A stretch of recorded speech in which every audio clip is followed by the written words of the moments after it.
Welcome, dear listener. Settle yourself into the soft embrace of your bed or the chair where you feel safe. Let your hands rest where they are most comfortable. Let the breath flow easily, without hurry, without demand. Tonight I will tell you a quiet story, a story of threads, not the kind you find in cloth, but threads spun in the air under the soft light of the moon. It is a story about a woman who wove her dreams into the night sky, and how, one evening, the wind tugged gently back. Nothing here will rush. Nothing will startle. This is a world that moves as slowly as clouds drifting on a summer evening. The kind of story that doesn't push you to follow it, it simply invites you to wander through it in your own time. As you listen, perhaps you will hear the faint sound of a shuttle moving through a loom, the low hush of wind against your skin, and the sound of distant stars breathing in the night. Close your eyes if you wish. Let us begin. In the quiet edge of a village where lamps burned low, there stood a small workshop with walls the color of driftwood.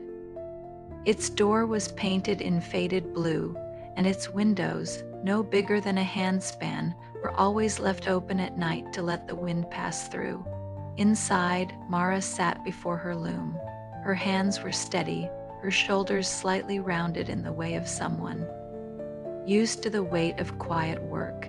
Each movement was unhurried, lifting the shuttle, guiding the thread, listening to the faint sigh as it settled into place. But Mara did not weave for cloth. Her loom was no ordinary frame. Its beams were carved from moonwood, pale and smooth, and the threads she spun shimmered faintly as though they remembered the touch of starlight. She would take a spool of silver fiber, spin it between her fingers, and let it drift into the air, not to fall, but to float, swaying gently before vanishing into the night like a ribbon of mist. She never quite knew where they went, the villagers sometimes spoke of her as a dreamer, a woman who made things no one could wear, no one could sell.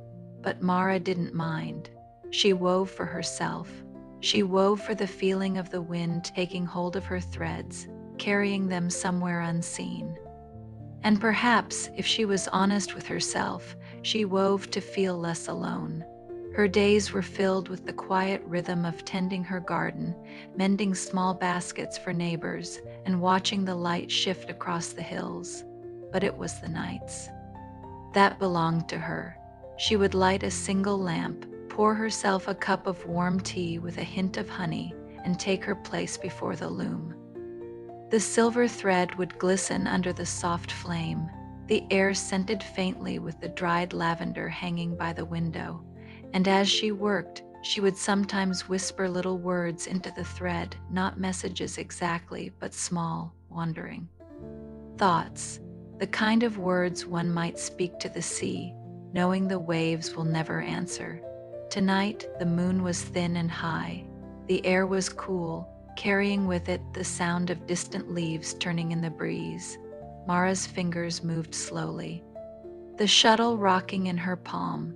She leaned forward, her hair falling across her cheek, and exhaled. The silver line caught the light before slipping into the invisible, and in that quiet, she imagined that somewhere far beyond the hills, beyond even the clouds, the threads might be brushing past someone else's hands. The thought was not a hope, not exactly, more like a gentle wondering, like dropping a pebble into a pond and never needing to see the ripples. The loom creaked softly as she continued. Outside, the wind shifted, and for just a moment the thread in her hand quivered, not as it always did from the pull of the night air, but as if something somewhere had tugged very gently back. She paused, her breath stilling, the shuttle held in midair. But the moment passed. The silver strand drifted away, and the wind returned to its usual sigh. She smiled faintly to herself, shaking her head at her own imagination. And yet, her hands lingered on the spool a little longer before she resumed her work. The night went On the threads floating away one by one, disappearing into the vast, soft dark.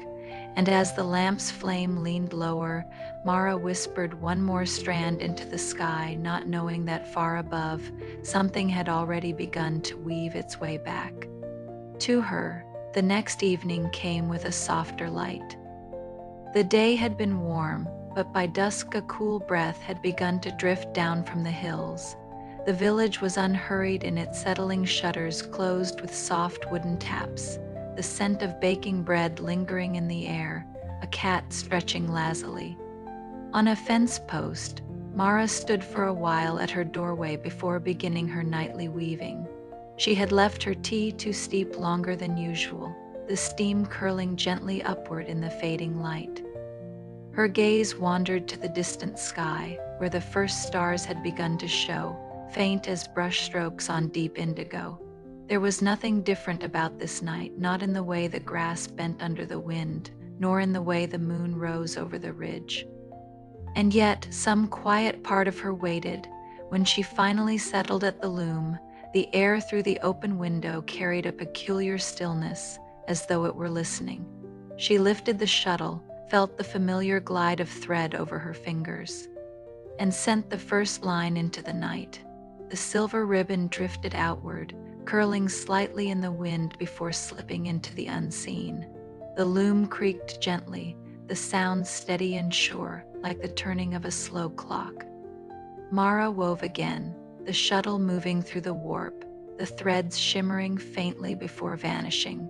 And then it happened. As she sent the third thread outward, the silver line grew taut, not in the pull of the breeze, but in a deliberate, steady tug. It was subtle at first, like the weight of a single drop of rain. She stilled her hands, watching as the line trembled in the air between her and the open night. The threads seemed to hum, not with sound exactly, but with something she could feel in her fingertips. She leaned forward. The thread dipped slightly, then rose again, as though answering her presence. Her breath caught, but not from alarm. It was the kind of breath held when something fragile is before you, something you dare not disturb. She eased her fingers along the thread, feeling the faintest resistance, a gentle answering pull, and then, with no warning, the tension released. The silver line floated upward, twisting in the moonlight before vanishing, as if nothing unusual had happened at all. Mara sat back slowly, her palm resting against her knee. The village outside was, as it always was, a dog shifting in its sleep. A faint rustle of leaves, the occasional creak of timber as houses settled into night. And yet she could not shake the feeling that she had been answered. Her work that night was slower, each thread sent out with a little more care. And though no other tugs came, she found herself lingering at the loom long past the point when the lamp's flame should have been put out. When she finally rose, she stepped to the window and looked up at the moon. It was a little fuller then. The night before, casting a pale glow across the sloping roofs and the dark outline of the hills.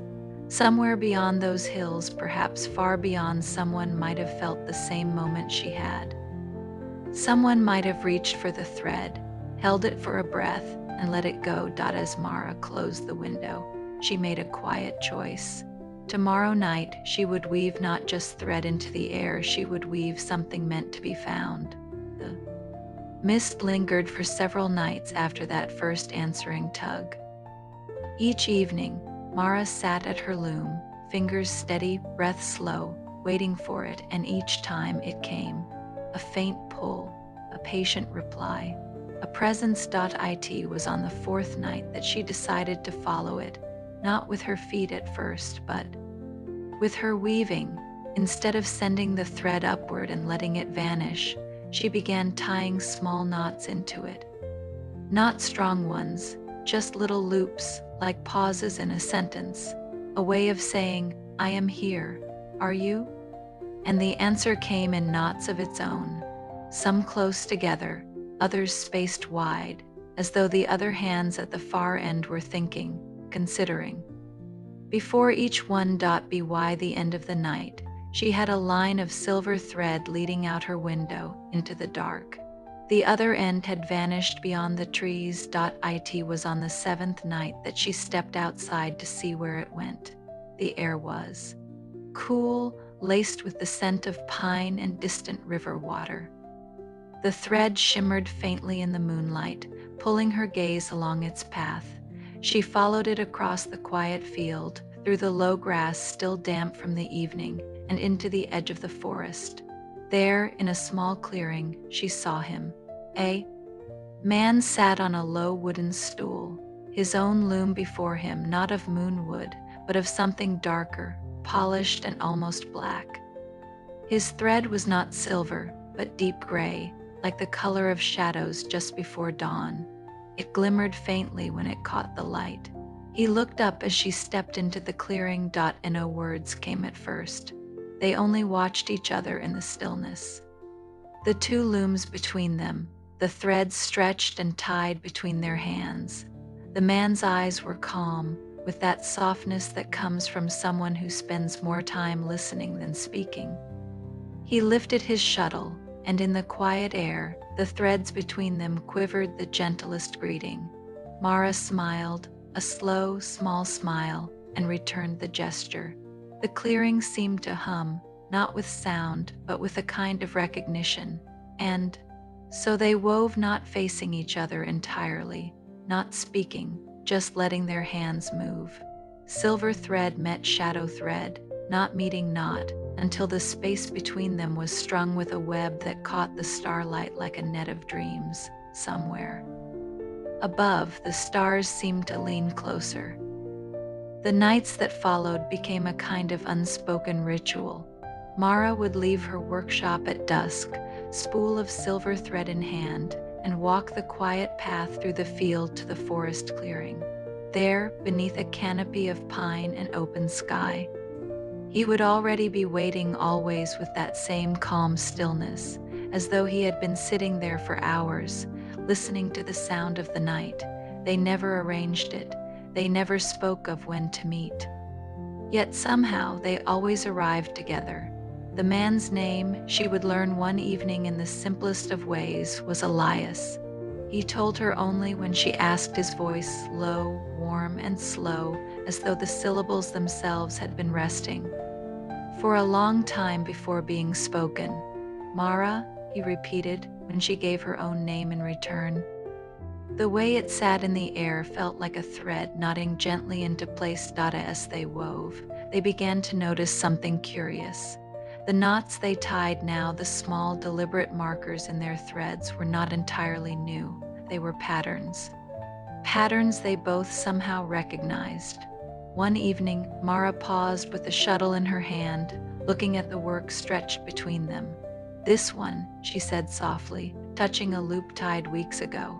"I've made it before."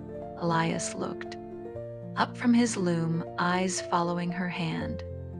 "I have too," he murmured, and when they traced the line back, they saw it not just in the recent work, but in the oldest sections of thread, the ones that must have floated for seasons before they met. It was as though they had been weaving toward each other long before they knew the other existed.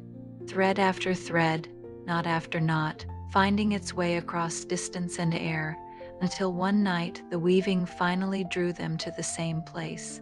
Neither of them rushed to fill the silence with words. The realization didn't feel like something to explain, it felt like something to breathe in slowly, like the scent of rain before it falls. That night they worked side by side until the sky paled at the edges, the silver and shadow threads wound together like twilight meeting moonlight. When they finished, Mara sat back and let the quiet settle. Elias reached across the small space between their looms, his hand brushing lightly against hers, not a grasp, not a holding, just the slow touch of warmth meeting warmth. They both looked up at the web they had made. The knots shimmered faintly in the soft dawn, each one catching the light like a small memory suspended in air. And in that moment, it was clear the threads had always been leading them here. The days began to feel different, though neither Mara nor Elias spoke of it directly. The mornings carried a kind of lingering softness, as if the threads they wove at night had left their quiet glow in the air. The village seemed slower. Even the sunlight spilling over the hills felt warmer somehow, though the season had not changed. Mara still tended her garden, still mended baskets for neighbors, still brewed tea in her little driftwood workshop. Elias, she learned, worked as a restorer of old wooden tools and furniture, the kind of craft that required the same patient, careful hands he used at the loom. And yet, every evening, without needing to ask or arrange, they found each other. In the clearing. The walk there became a familiar meditation for Mara. She would follow the path by the silver line still stretched from her window, step through the tall grass, past the curve of the old stone wall at the forest's edge, and see Elias waiting. With the faintest of smiles, they wove in an unhurried rhythm, sometimes for hours without a word. The night around them shifted as they worked, the air carrying the scent of pine and damp earth, the leaves whispering in soft breezes, the stars above unblinking and still. The only sounds were the gentle creak of wood, the faint hiss of threads sliding through fingers, and the quiet sighs they sometimes let out without noticing. Sometimes their hands would meet in the middle of a thread, brushing briefly before continuing the knot. Neither pulled away quickly.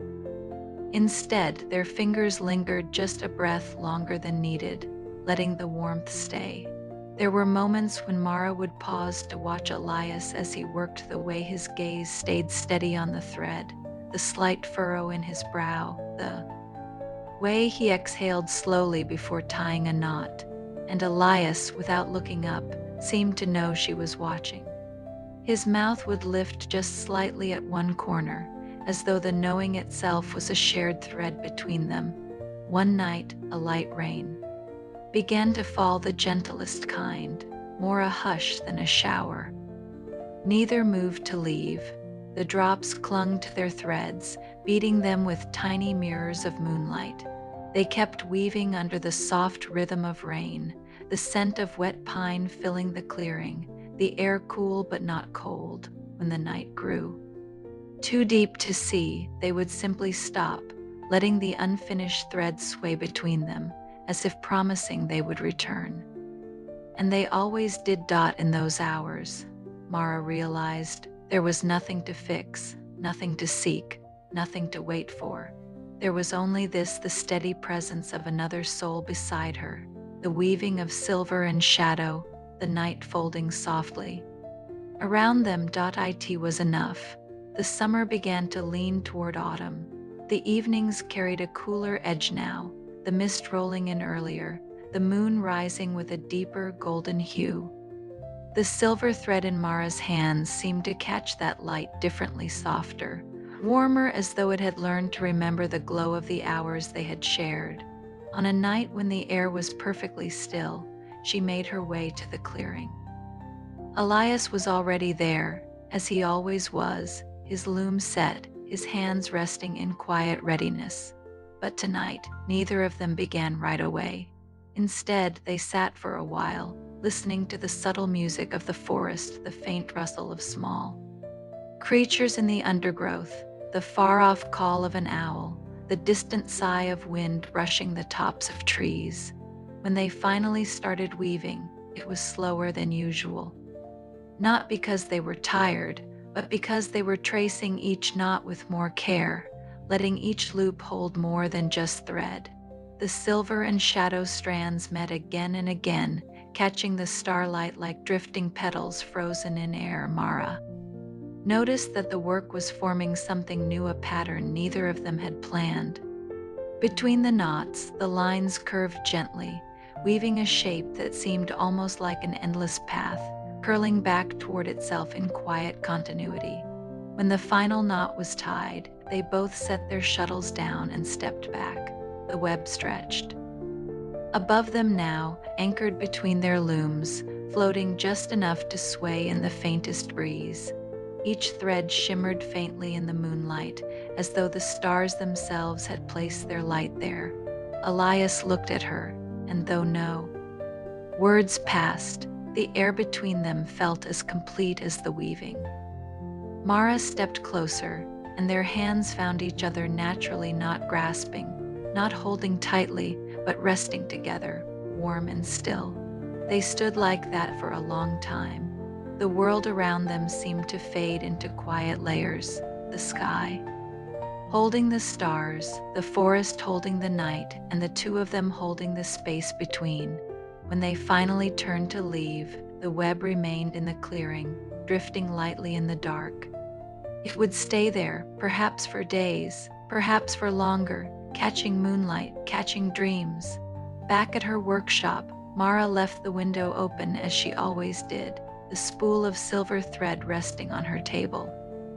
The night air moved softly through the room, touching the walls like a whisper, and as she drifted into sleep, she imagined the shadow thread winding somewhere far away, meeting hers again in the air, nodding quietly in the hands of the one who had been there all along.